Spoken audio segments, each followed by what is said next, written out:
एक गांव में भोला नाम का एक व्यक्ति भगवान राम का भक्त था।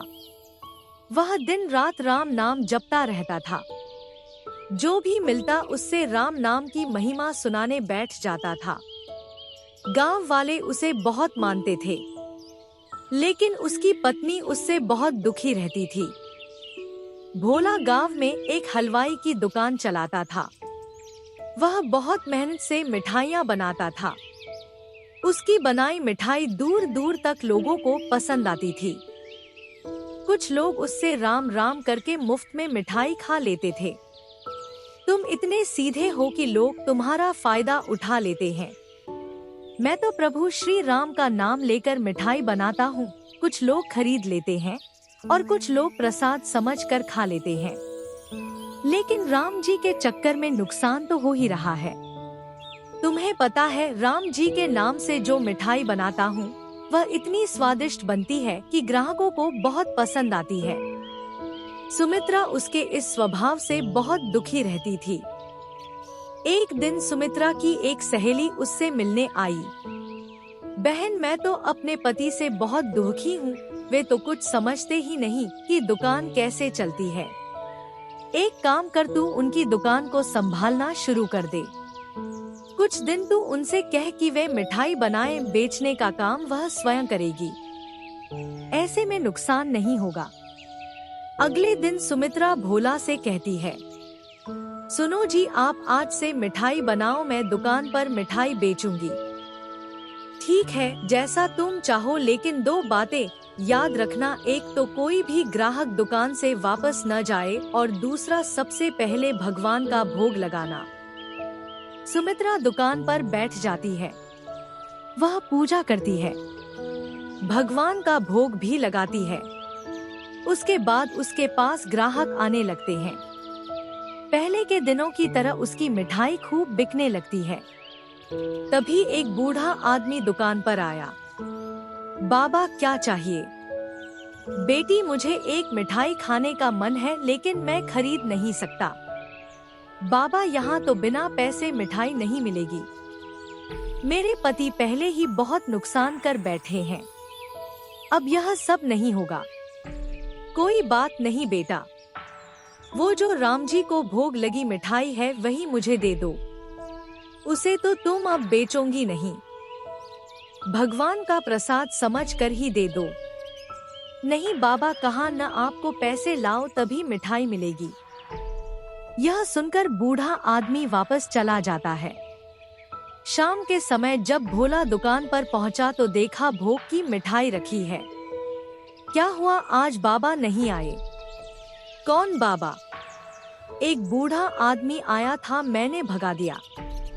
यह तूने क्या किया? जब से मैंने दुकान खोली है हर दिन वे बाबा आते हैं और भोग की मिठाई खाते हैं। उनके आने से पहले मेरी दुकान कम चलती थी।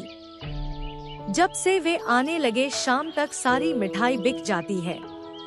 तुमने तो न जाने कितने लोगों को मुफ्त में मिठाई खिला दी, अब यह सब नहीं चलेगा। अगले दिन वह बूढ़ा आदमी नहीं आया। पूरे दिन सुमित्रा दुकान पर बैठी रही, लेकिन सारी मिठाई रखी रही। कोई ग्राहक नहीं आया।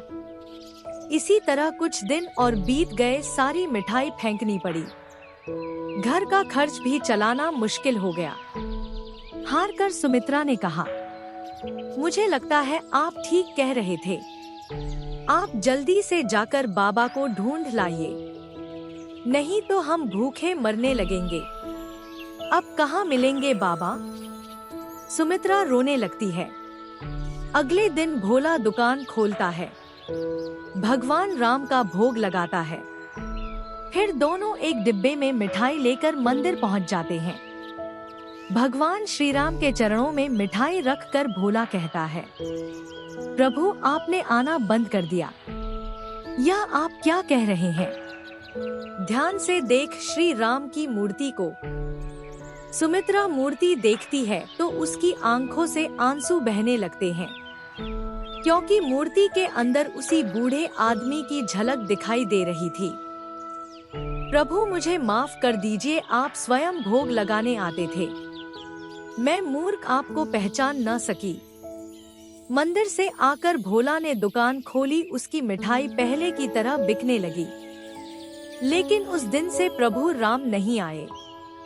अब भोला और सुमित्रा सुबह दुकान खोलते ही भगवान का भोग लगाते। उसके बाद दुकान के बाहर खड़े होकर मिठाई आने जाने वालों बांट देते।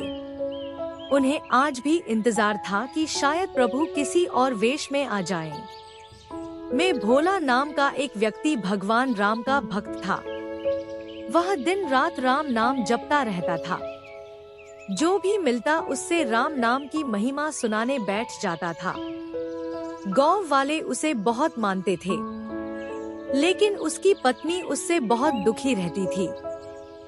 भोला गांव में एक हलवाई की दुकान चलाता था। वह बहुत मेहनत से मिठाइयाँ बनाता था। उसकी बनाई मिठाई दूर दूर तक लोगों को पसंद आती थी। कुछ लोग उससे राम राम करके मुफ्त में मिठाई खा लेते थे। तुम इतने सीधे हो कि लोग तुम्हारा फायदा उठा लेते हैं। मैं तो प्रभु श्री राम का नाम लेकर मिठाई बनाता हूँ। कुछ लोग खरीद लेते हैं और कुछ लोग प्रसाद समझकर खा लेते हैं। लेकिन राम जी के चक्कर में नुकसान तो हो ही रहा है। तुम्हें पता है, राम जी के नाम से जो मिठाई बनाता हूँ वह इतनी स्वादिष्ट बनती है कि ग्राहकों को बहुत पसंद आती है। सुमित्रा उसके इस स्वभाव से बहुत दुखी रहती थी। एक दिन सुमित्रा की एक सहेली उससे मिलने आई। बहन, मैं तो अपने पति से बहुत दुखी हूँ। वे तो कुछ समझते ही नहीं कि दुकान कैसे चलती है। एक काम कर, तू उनकी दुकान को संभालना शुरू कर दे। कुछ दिन तू उनसे कह कि वे मिठाई बनाए, बेचने का काम वह स्वयं करेगी। ऐसे में नुकसान नहीं होगा। अगले दिन सुमित्रा भोला से कहती है, सुनो जी, आप आज से मिठाई बनाओ, मैं दुकान पर मिठाई बेचूंगी। ठीक है, जैसा तुम चाहो, लेकिन दो बातें याद रखना। एक तो कोई भी ग्राहक दुकान से वापस न जाए और दूसरा सबसे पहले भगवान का भोग लगाना। सुमित्रा दुकान पर बैठ जाती है। वह पूजा करती है, भगवान का भोग भी लगाती है। उसके बाद उसके पास ग्राहक आने लगते हैं। पहले के दिनों की तरह उसकी मिठाई खूब बिकने लगती है। तभी एक बूढ़ा आदमी दुकान पर आया। बाबा, क्या चाहिए? बेटी, मुझे एक मिठाई खाने का मन है, लेकिन मैं खरीद नहीं सकता। बाबा, यहाँ तो बिना पैसे मिठाई नहीं मिलेगी। मेरे पति पहले ही बहुत नुकसान कर बैठे हैं। अब यह सब नहीं होगा। कोई बात नहीं बेटा, वो जो राम जी को भोग लगी मिठाई है वही मुझे दे दो। उसे तो तुम अब बेचोगी नहीं। भगवान का प्रसाद समझ कर ही दे दो। नहीं बाबा, कहा न, आपको पैसे लाओ तभी मिठाई मिलेगी। यह सुनकर बूढ़ा आदमी वापस चला जाता है। शाम के समय जब भोला दुकान पर पहुंचा तो देखा भोग की मिठाई रखी है। क्या हुआ, आज बाबा नहीं आए? कौन बाबा? एक बूढ़ा आदमी आया था, मैंने भगा दिया। यह तूने क्या किया? जब से मैंने दुकान खोली है हर दिन वे बाबा आते हैं और भोग की मिठाई खाते हैं। उनके आने से पहले मेरी दुकान कम चलती थी। जब से वे आने लगे शाम तक सारी मिठाई बिक जाती है। तुमने तो न जाने कितने लोगों को मुफ्त में मिठाई खिला दी। अब यह सब नहीं चलेगा। अगले दिन वह बूढ़ा आदमी नहीं आया। पूरे दिन सुमित्रा दुकान पर बैठी रही, लेकिन सारी मिठाई रखी रही। कोई ग्राहक नहीं आया। इसी तरह कुछ दिन और बीत गए। सारी मिठाई फेंकनी पड़ी। घर का खर्च भी चलाना मुश्किल हो गया। हार कर सुमित्रा ने कहा, मुझे लगता है आप ठीक कह रहे थे। आप जल्दी से जाकर बाबा को ढूंढ लाइए, नहीं तो हम भूखे मरने लगेंगे। अब कहाँ मिलेंगे बाबा? सुमित्रा रोने लगती है। अगले दिन भोला दुकान खोलता है, भगवान राम का भोग लगाता है। फिर दोनों एक डिब्बे में मिठाई लेकर मंदिर पहुंच जाते हैं। भगवान श्री राम के चरणों में मिठाई रखकर भोला कहता है, प्रभु आपने आना बंद कर दिया। यह आप क्या कह रहे हैं? ध्यान से देख श्री राम की मूर्ति को। सुमित्रा मूर्ति देखती है तो उसकी आंखों से आंसू बहने लगते हैं, क्योंकि मूर्ति के अंदर उसी बूढ़े आदमी की झलक दिखाई दे रही थी। प्रभु मुझे माफ कर दीजिए, आप स्वयं भोग लगाने आते थे। मैं मूर्ख आपको पहचान न सकी। मंदिर से आकर भोला ने दुकान खोली, उसकी मिठाई पहले की तरह बिकने लगी। लेकिन उस दिन से प्रभु राम नहीं आए। अब भोला और सुमित्रा सुबह दुकान खोलते ही भगवान का भोग लगाते, उसके बाद दुकान के बाहर खड़े होकर मिठाई आने जाने वालों बांट देते।